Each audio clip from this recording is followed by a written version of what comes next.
Welcome to The Explainer. So today, we are taking a really hard look at a headline that has been absolutely dominating the news cycle lately. We're talking about the European Union's massive €890 million fine against Google, handed down on July 23, 2026. Now, if you've been following the news at all, you've probably seen the dramatic reactions, the fiery rhetoric coming from all sides, but here's the thing. We're going to strip away all of those flashy headlines right now to reveal what's actually going on underneath. We're going to look at the cold, hard data and the historical patterns. Okay, let's dive into this because the reality of this fine is far more fascinating and honestly far less impactful than anyone is leading you to believe. Almost immediately after this $890 million fine was announced, the reaction from the other side of the Atlantic was, well, explosive. Literally just 24 hours later, the U.S. president released this statement claiming that America's no longer Europe's piggy bank, threatening to cancel the sanctions, and warning that the EU would pay a very high price. Naturally, the media narrative instantly shifted to this looming trade war, right? Geopolitical retaliation, the U.S. versus Europe.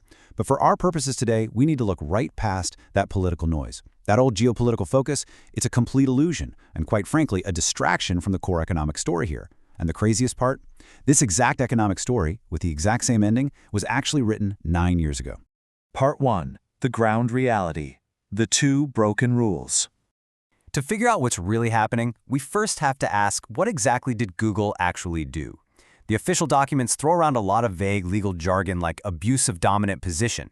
But on the ground, they committed two very specific, measurable offenses. The first one is called self-preferencing, and this brilliantly illustrates what that means. Imagine you own the biggest physical shopping mall in your entire country.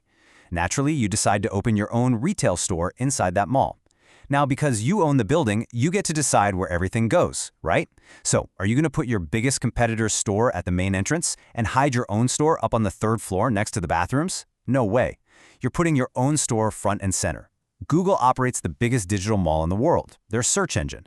When you search for a flight or a hotel, the first results you see aren't necessarily the objectively best options. They're Google's own services. They put their own digital store right at the main entrance. The second broken rule is called anti-steering, and this one literally reaches directly into your wallet. European rules clearly state that an app developer has to be allowed to tell you if the exact same subscription costs less on their own website than it does through the App Store. But Google Play made this practice incredibly difficult.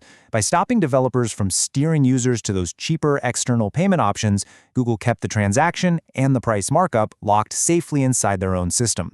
So this isn't just some abstract corporate rivalry. This is the very real reason why those monthly subscriptions you pay for on your smartphone are artificially inflated. Part 2, the systemic flaw, the advantage of time. It took authorities in Brussels a full 28 months of investigation to finally reach this conclusion.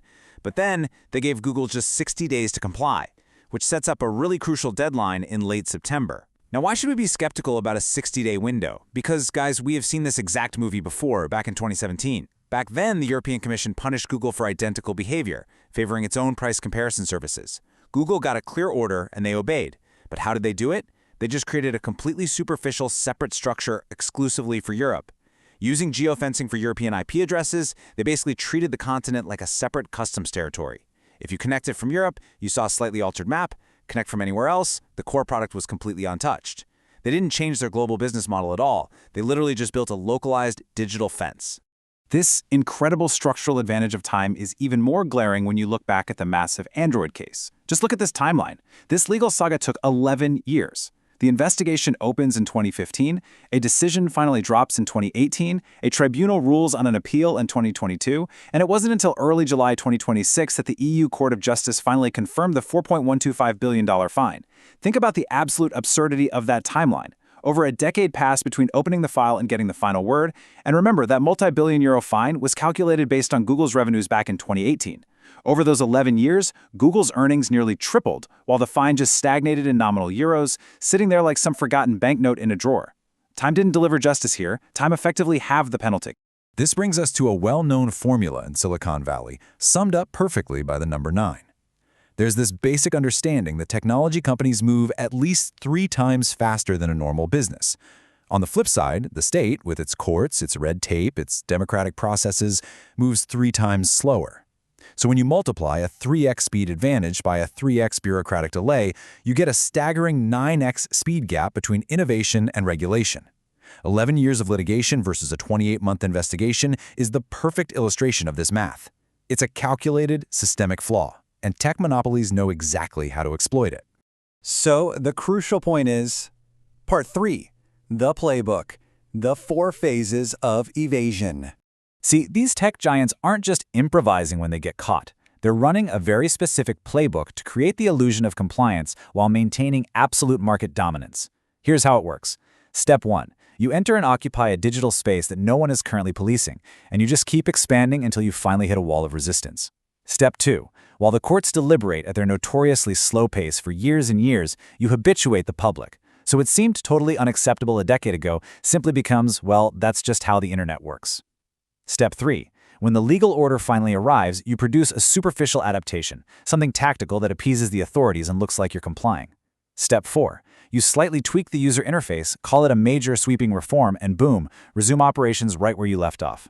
Actually, the reality is that this new $890 million fine is simply triggering phase 3 of a 20-year-old manual. That 60-day compliance window, it's not a threat. It's just a scheduled event on their calendar. Part 4, the math. Just a tourist tax.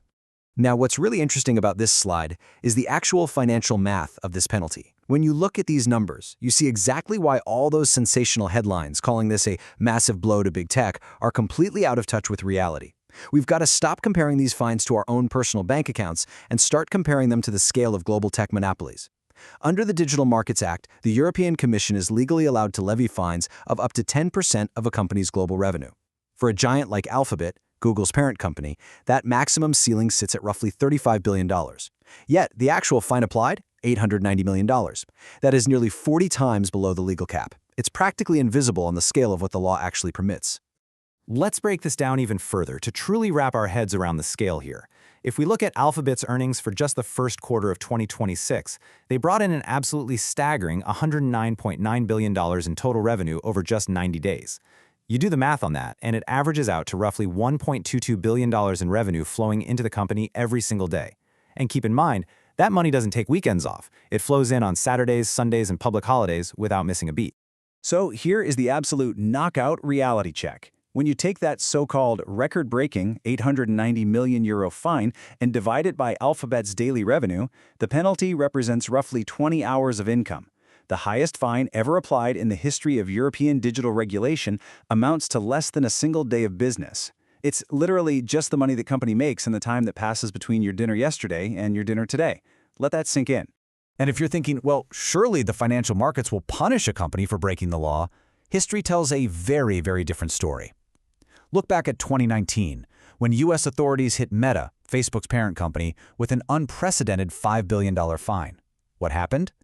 That exact same day, Meta's stock price rose by nearly 2%, and the company gained $10 billion in market capitalization. The market often rewards these penalties because they remove regulatory uncertainty. Investors just don't view these fines as existential threats. They see them merely as a predictable business expense, essentially a tourist tax you pay to operate in a specific region. Part 5, the takeaway, the end of September test. Let's move to and see how this builds a completely different perspective for you and me. We need to bring this whole narrative away from the politicians in Brussels and Washington and directly back to your own wallet and your own investment portfolio. If you are a long-term investor who buys broad, global ETFs, you already own shares of Alphabet. You're not a fan cheering from the sidelines. You are literally a business partner. And as a partner, you shouldn't care about a fine that is already priced into the stock. What you should care about is whether the core product is going to fundamentally change in a European market of 450 million consumers, or if the company is just going to superficially redraw the map again, exactly like they did in 2017. So, I'm leaving you with a bit of a challenge. Remember that 60-day compliance window we talked about? That deadline hits right at the end of September. That is the date that actually matters. When that day comes, I want you to personally test Google. Open up your phone and do a simple search for a flight or a hotel. Will you actually see better, more competitive results from third-party developers?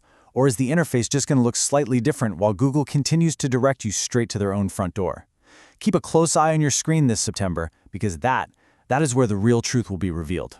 Thank you so much for joining me for this explainer, and stay curious.